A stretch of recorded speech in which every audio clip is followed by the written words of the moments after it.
요즘 두 분이 유심히 보는 사건이 있다고 그래요. 예, 어떤 사건입니까? 최근에 정말 너무 가슴이 아픈 사건들이 연이어 발생을 하는데 교제 폭력, 스토킹, 하루에 한 40여 건씩 교제 폭력이 신고가 된 것만. 예. 신고가 된 것만요. 예. 그러니까 알려지지 않은 건 훨씬 더 많겠죠. 아, 그다음에 이제 2, 3일에 한 명씩은 사망하고 있어요. 피해자들께서. 진짜요? 네. 구체적으로 사건을 좀 기반으로 말씀드리면 기억하시겠지만 그리 오래지 않았습니다. 서울 시내 강남 한복판의 건물 옥상에서 네. 대한민국 최고의 사립대 의대 맞아요. 생, 또 마지막 본과 4학년이었죠. 곧 의사가 될 또 수학 능력, 대입 수학 능력 시험 수능 만점도 받았던 사람이에요. 맞아요. 자기 여자친구를, 그것도 이제 교제 폭력의 일종이죠. 처참하게 이제 살해한 사건이 발생을 했습니다.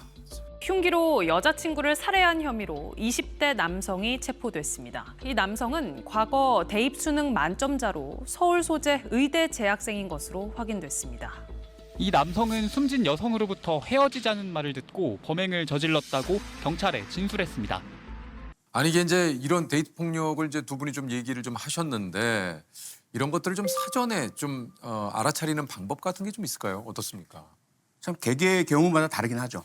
이게 사안이 워낙에 이제 다 이게 또 네. 다만 이제 제가 우리 아이들에게 이제 안전을 위해서 해줬던 말씀을 드리면, 첫째, 내 핸드폰을 자꾸 보려고 하고 비밀번호를 알려고 하고 핸드폰에서 일어나는 것들을 자기가 꼭 알아야만 직성이 풀린다. 이건 맞아요. 무조건 헤어지셔야 됩니다. 맞아요. 그건 좀 아닌 것 같아요. 네, 예. 통제하려고 하고 그다음에 이제 둘째, 이야기를 할 때 뭐 협박성 말을 한다. 뭐 만약에 뭐 나를 떠나면 난 자기의 자해나 자살을 암시한다든지 가만 안 둘 거야라고 공격을 한다든지 이 협박을 하면서 하는 말은 언젠가는 반드시 실현하게 돼 있어요. 근데 이제 그 다음 단계로 혹시라도 손에 원치 않는 접촉을 하고 막 폭력적인 그러한 물리적 접촉을 한다. 그건 완전히 도움을 받으셔야 됩니다. 예, 그래서 헤어지셔야 됩니다. 요 정도 이야기는 제가 꼭 드리고 싶어요. 네. 그래서 뭐 추가로 좀 말씀드리면 이 어떤 사회적 관계에서 생기는 스트레스가 있잖아요. 사람과의 관계도 있고 상황에 대한 관계도 있는데 이런 갈등이나 스트레스를 해소하는 방식을 잘 들여다봐야 됩니다. 이게 처음에는 누군가 옆에 교제하는 사람이 생기면 포장을 잘 하거든요, 이런 사람들이. 그런데 조금 가까워질수록 어떤 갈등 관계나 사람을 대하는 스트레스 해소의 방식들이 굉장히 폭력적이거나 언어 폭력, 그다음에 뭐 물리적 폭력, 그다음에 이렇게 발전을 해나가면 그 폭력은 결국 나한테 온다 이런 생각을 해야 됩니다. 권 교수님은 현장을 누비던 1호 프로파일러로 1년에도 막 수백 건씩 나가고 3,500건이 넘으니까 서울경찰청에서 출동하는 현장들은 다 나갔어요. 표 교수님은 경찰대 졸업 후에 영국 유학까지 다녀와서 1호 경찰학 박사로 활동을 하셨는데 이제 지금의 프로파일링 기법을 두 분이 진짜 만드신 게 굉장히 좀 많다고 그래요. 사실 프로파일러라는 말도 익숙지 않았던 때예요. 그렇습니다. 네, 도대체 잘 뭐지 모르고. 프로파일러가? 그때는 이제 사실 프로파일러가 이제 저 혼자밖에 없었던 시절이다 보니까 이 과학수사와 프로파일링이라고 하는 분야를 이걸 접목시켜서 수사를 지원해야 되겠다라는 생각을 가지고 범죄자의 행동 패턴을 연구하고 있었던 중이었는데 이때 제일 궁금했던 건 첫 번째는 과연 이런 범죄가 나왔을 때 외국에서는 어떤 메커니즘을 갖고 있었느냐 이걸 벤치마킹을 좀 해보고 싶었는데 방법이 없잖아요. 근데 유일하게 외국에서 자기가 프로파일링을 공부했다라고 온 경찰대 교수가 있다고 그래서 누구야 그랬더니 아까 봤던 그 쓸데없이 왔다 갔다 하는 사람 중에 하나인데 그 사람이 괜찮겠는데 라는 생각이 든 거예요. 그래서 이제 제일 먼저 물어봤죠. 그걸 다 수용할 수는 없는데 현장의 경험을 보니까 저 사람이 하는 말이 상당 부분 유용하겠다라는 생각이 들면서 이제 많은 자문을 받았죠. 과거에 발생했던 그 사건들 한 3,000여 건이었던가? 이걸 전부 막 분석을 해가지고 이게 무슨 얘기냐면요. 이제 그거를 면담을 하고 분석을 하게 되면 머릿속에만 있잖아요. 이거를 이제 데이터화 시켜야 되는 이제 숙제가 있었는데 이 방식을 몰랐어요. 근데 이제 쭉 얘기를 들어보니까 이건 이런 방식으로 하더라를 벤치마킹을 해가지고 제가 그 당시에 160개의 항목을 만들었어요. 이 범죄 현장에 나타나는 특징들을 특징들을 160개를 뽑아낸 거죠. 그러니까 한 3점 범죄 행동 유형을 분석을 해놓으신 유형이죠. 거고. 그러니까 예를 들면 가해자의 특성. 침입의 방법, 뭐 부수고 들어왔느냐, 아하. 뭐 몰래 들어왔느냐 이런 항목들이죠. 그다음에 뭐 범죄 피해자를 공격할 때 범죄 현장에 있는 도구를 썼느냐, 가져왔느냐 이런 것들이 다 항목들입니다. 그 아하. FBI의 바이캡이나 또는 캐나다의 바이클래스보다도 훨씬 더 정교하게 만들었더라고요. 그리고 우리 이 사건과 우리 사회에 맞는 이렇게 정리가 되면서 세월이 흘러서 지금 현직에 있는 프로파일러들이 쓰는 항목이 80개 정도가 됩니다. 정제되어 있던 거. 엄청난 작업이었던 거죠, 사실은. 그런 거죠. 가해자의 특성, 피해자의 특성, 사용한 범행 도구의 특성, 또 현장에서 행한 범죄 행동의 특성, 뭐 이런 각각 요소별로 분석을 해서 데이터베이스를 구축을 한 거죠. 방대한 대한민국형 프로파일링 데이터베이스가 구축이 된 겁니다. 그렇게 두 분이 이제 대한민국 초기 프로파일링 기반을 다지고 예리한 분석력과 현장 경험으로 30년 넘게 많은 사건을 해결하셨는데 두 분의 노하우가 합쳐져서 함께 해결한 첫 사건이 바로 유영철 정남규 사건이라고 합니다. 예. 무려 19명을 살해한 혐의로 경찰에 붙잡힌 34살 유모 씨는 둔기로 머리를 때리고 달아나던 37살 정모 씨가 경찰에 붙잡혔습니다. 어떤 사건이 발생을 하고 나서 문제가 됐던 건 기존에 벌어져 왔던 범죄자들의 범죄 패턴에서 완전히 벗어난 범죄가 나타난 거예요. 그 부분에 대해서 고민을 굉장히 많이 하고 있었습니다. 유영철 사건이 막 진행되던 중에 유사한 환경의 집에서 살인사건이 발생을 했는데 제가 그 현장에 갔을 때 범인이 자기가 다쳐가지고 피를 마당에서부터 외부까지 길거리까지 흘리면서 도망가는 적이 있었어요. 한쪽 길을 선택해서 가는데 누가 오더니 한 아주머니가 아까 어떤 사람이 피를 흘리면서 우리 집 마당에 들어와서 마당에 있는 수도를 틀고 손을 씻고 피를 닦고 갔다.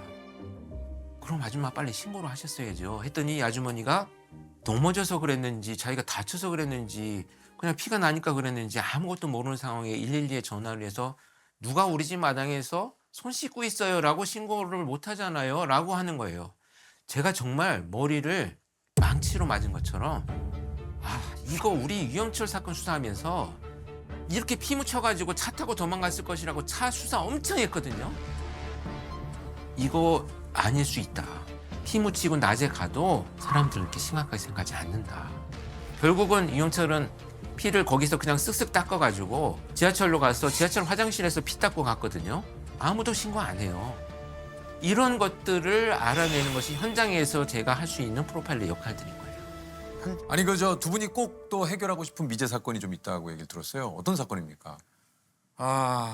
참 그 생각만 하면 가슴이 아픈데요. 2010년 10월 달에 발생했던 전라남도 목포시 상동 그 네, 공원길에서 이제 원래 자기 아르바이트 시간도 아니셨어요. 이 피해자분이 대학생이셨는데 네네. 간호학과 귀가하시던 길에 이제 범인으로부터 공격을 당하고 아주 정말 좀 가혹하고 처참하게 이제 피살 당하고 그 시신이 그 수로변에 이렇게 유기됐던 사건이에요. 간호학과 졸업을 앞두고 서울 병원에 취직까지 할 예정이었던 동생은 싸늘한 시신으로 돌아왔습니다. 발견 당시에 얼굴과 몸에 굉장히 심한 상처가 있었고 하의는 벗겨진 상태였습니다. 사실 마음은 그랬어요. 가면서 이 정도 이런 내용들의 사건이 발생을 했다는 얘기를 듣고 이건 금방 범인을 체포하겠구나라는 생각을 하고 갔는데 현장을 가보니까 너무 많은 변수들이 생겨 있는 사건이었습니다. 어떤 변수들이 좀 있었어요? 그러니까 예를 들면 방금 얘기했듯이 피해자는 평상시에 이동을 하는 장소도 아니었고 시간도 아니었고 그렇다면 피해자를 타겟으로 정해서 미리 준비를 한 것도 아닌 것 같고 아니고. 그럼에도 불구하고 목격자가 너무 없는 사건이고 그러니까 계획과 비계획이 너무 섞여 있는 이런 사건이어서 과연 이 사람이 갖고 있는 어떤 패턴과 범죄자의 패턴 딱 만나서 조우할 수 있는 그런 가능성은 얼마나 될까 이런 걸 따져봤을 때는 참 어려운 사건입니다. 그렇지만 어찌됐건 둘이서 같이 고민을 굉장히 많이 했고요. 심지어 피해자가 사망해 있는 그 시신에 흙이 묻어 있는 것만 가지고도 며칠씩 토론을 했어요. 그랬어요. 왜냐하면 다리 찍힌 무늬도 그렇고. 그 하나가 해결이 안 되니까 전체가 흔들리는 아. 이 문제가 생겨서 어찌됐건 저는 미제 사건은 없다고 생각하는 사람입니다. 이 좀 늦는 거예요. 이 사건은요 결정적으로 범프로 얘기처럼 반드시 해결된 사건이에요. 왜냐하면 피해자께서요 손톱 밑에 범인의 DNA를 확보해 두셨어요. 범인의 DNA가 있습니다. DNA 일치하는 그 사람이 발견되면은 맞습니다. 범인이군요. 그렇습니다. 그래서 이제 범인은 분명히 잡힌다. 또 하나의 기대는 이춘재처럼 다른 범죄로 데이터베이스에 올라와서 이제 비교만 하면 범인을 알게 되는 거죠. 근데 아직까지는 데이터베이스에 올라오질 않았어요. 아울러 지금도 계속해서 저희가 이제 저도 그렇고 이 사건을 언급하는 이유가 있어요. 지금 16년이 되는 해입니다. 이제 16년째 들어가요. 그런데 여전히 범인은 이제 그러면 난 안심이겠네? 이 생각하게 하면 안 되는 거죠. 계속해서 넌 이제 잡힐 거야. DNA가 있어. 그리고 우리가 잊지 않았어. 또 현장에서도 지금 계속해서 미제 사건 전담팀이 이 사건 수사하고 있습니다. 계속 유력한 용의자들 찾아나가고 그러니까요. DNA 비교를 하고 있어요. 그러면 언젠가는 범인 앞에 갑니다. 그 시간이 오래 걸릴지 모르겠지만 우리 피해자 가족분들의 한을 더 깊게 만들지 말고 그러니까요. 그다음에 이제 수사진 너무 더 힘들고 어렵게 고통 주지 말고 빨리 자수하기를 권합니다. 아니면 반드시 DNA 가지고 범인 앞에 수사진이 갈 겁니다. 두 분은 좀 직업병 같은 거 없습니까? 어떻습니까? 이게 좀 아무래도 프로파일러시다 보니까 이렇게 좀 사안을 좀 의심의 시선으로 좀 바라본다든가. 후배들이 이제 결혼을 하는 후배들이 많이 생기기 시작을 하니까요. 집은 어디에 구했냐 그랬더니 못 구하고 있다는 거예요. 그래서 왜? 집을 보러 가면 야 여기는 뭐 침입이 진짜 용이하고 그렇지. 응? 여기는 이게 직업의 특성상 그런 걸 또. 저쪽에서 침입할 때 여기는 이것 때문에 안 되고 뭐 이런 것만 뭐 찾고 있어요. 그래서 사실 이제 범죄와 관련되어서 모든 일상을 보는 것이 사실 맞아요. 이제 습관화된 거죠. 그러실 것 같아요. 예, 어쩔 수 없이 이게 직업의 특성상. 그래서 저는 이제 뭐 앞에서 이렇게 사람이 걸어오면요 지금도 손부터 먼저 봅니다. 뭐 들고 있나 손에 뭐 위험한 거 들고 있나 이런 거부터 먼저 보이고요. 제가 그 축구 선수 오랫동안 축구 선수 한 유명한 분하고 같이 방송하는데 네. 그 안정환이가요. 예, 예. 뭐 그렇게 얘기할 거 처음부터 안정환 선수라고. 그러니까 둘 중에 아무거나 쓰시라니까. 예. 둘 중 역시. 예. 프로 방송이냐. 이렇게 식당에서 밥을 먹다가 뭐 숯불 같은 걸 들고 뒤에서 누가 지나가잖아요. 어. 굉장히 놀래요. 뒤에서 누가 태클 거는 거를 늘 이게 신경이 쓰다 보니까 어떠세요? 좀. 그러니까 이게 직업병이라는 게 본인은 잘 모르더라고요. 그래요. 나중에 주변 사람들이 말을 해줘서 알게 되는데 저 같은 경우에 이제 특히 경찰대 교수 시절부터 길을 가다가 안 가는 거예요. 제가 운전을 하다가도 갑자기 서서히 서행하고 그러면 이제 아내나 이제 아이들이 왜 안 가냐고. 그럼 저는 길을 가다가 이제 앞에 어린이나 여성분이 걸어가는데 어느 정도 거리를 두고 남자가 따라간다. 성인 남자가 가잖아요. 그러면 그게 이렇게 신경이 쓰이더라고요. 그래서 안전하게 이 어린이가 부모님을 만나거나 학원 같은 데로 들어가거나 혹은 여성분이 또 차에 타시거나 이렇게 된 걸 보고서 이제 출발하고 그런 것들이 일종의 하나의 직업병처럼 야. 저도 모르게 있더라고요.